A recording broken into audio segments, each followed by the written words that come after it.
विषय काय नाही दादा, त्याविषयी तुम्हाला म्हटलं होतं ना, त्यानुसार आहे ना, जे काय बबनराव लोणीकर जे बोललेत हे शेतकऱ्यांना अजिबात पसंती पडत नाही.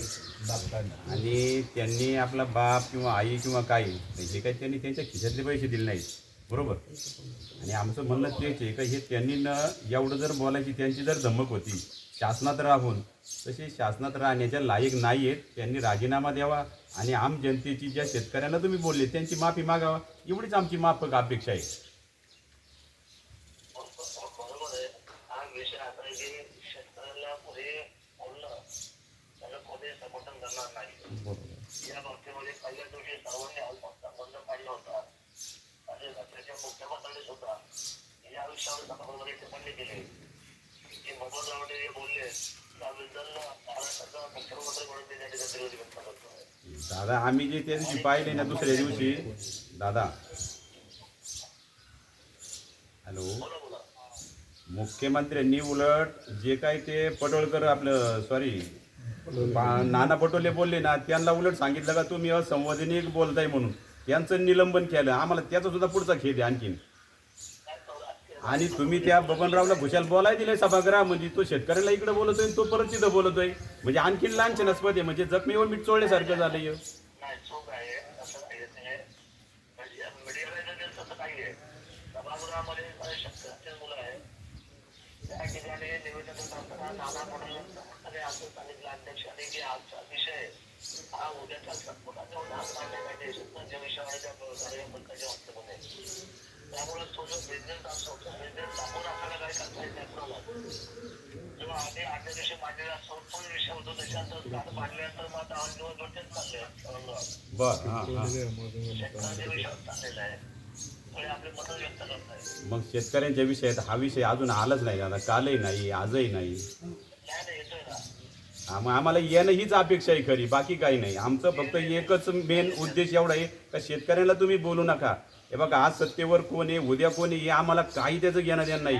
पण आम्ही आमच्या कष्टाने जर काम करतोय, कष्टाने काम गाळतोय, तर त्यांनी हा आमचा बाप नाही काढायची गरज नाही. याच्यामध्ये आधी दादा पवार पण बसवले ते आता बिल घेते तुम्हाला भेटत त्याला सांगा हे पवारला पण ही गोष्ट बोलायला. त्यांनी सांगितलंय तो विषय तोच चालला होता. काल सुद्धा इथं निकम साहेब सुद्धा आले. दादा, आमची सर्वांना एक विनंती आहे, आपण सगळे या तालुक्याचे शेतकरी पुत्र आहोत. फक्त आपलं एकच म्हणणं आहे की हा विषय तिथं हो निश्चित निश्चित. एकच मिनिट दादा, दादा एकच मिनिट. हा हा मी अतुल बेनके बोलतोय. मी इकडून बोललेलो आहे माझ्या बाजूने म्हणून आता मी आता थोड्या दुपारनंतर आधी दादांना पण या गोष्टी बोलायला जातोय. हो दादा, बोललेलो आहे. ऐका ना दादा, हा विषय प्रामाणिकपणे सभागृहामध्ये सर्व लोकांनी घेतलेला आहे. अहो दादा, मी अतुल बेनके बोलतोय. हा बोला. आमचं काय म्हणणं आहे, तुम्ही तिथं सभागृहात मांडा ना. सभागृहामध्ये मांडायला संधी आता मांडणच आहे. नाही तुम्ही उठा जरा जोरदार.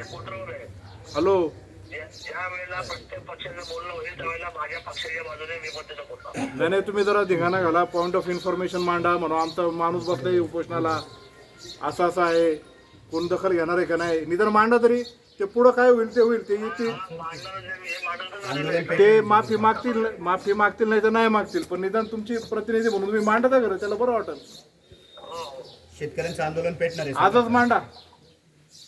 हॅलो हॅलो हॅलो हॅलो, अहो आजच मांडा, आज म्हणजे विषय संपून झाला इथला. हॅलो, तुम्ही आता सभागृहात जाणार आहेत ना? बर बर बर बर बर बर बर हा बर बर. सभागृहात जावा, मांडा. तुम्ही मांडले म्हणजे हे शेतकऱ्यांना जरा सांगता येईल. जरा मांडले दादांनी. काय करताय अजित दादा तर बोलतीलच. ठीक आहे, आता त्यांना सांगितलंय, ते मांडणार आहे. संपन्न आहे आणि सुजलाम सुफलाम आहे. आम्हाला आमदार माझी काय ना आजी काय सर्व एकच आहोत. पण आता दैवयोगाने दादांना संधी मिळाली तर आमच्या त्यांनी भावना तिथं मांडावा, एवढीच आमची अपेक्षा आहे. यांनी मागं मांडल्या, आता त्यांनी मांडावा. आम्हाला कोणालाही राग दोष नाही, फक्त एवढीच आमची विनंती आहे. धन्यवाद. मुख्यमंत्री माफी मागितली का नाही नाही नाही मागितली साहेब ते तर म्हणले आता माफी मागितली. ते नाही म्हटले नाही मुख्यमंत्री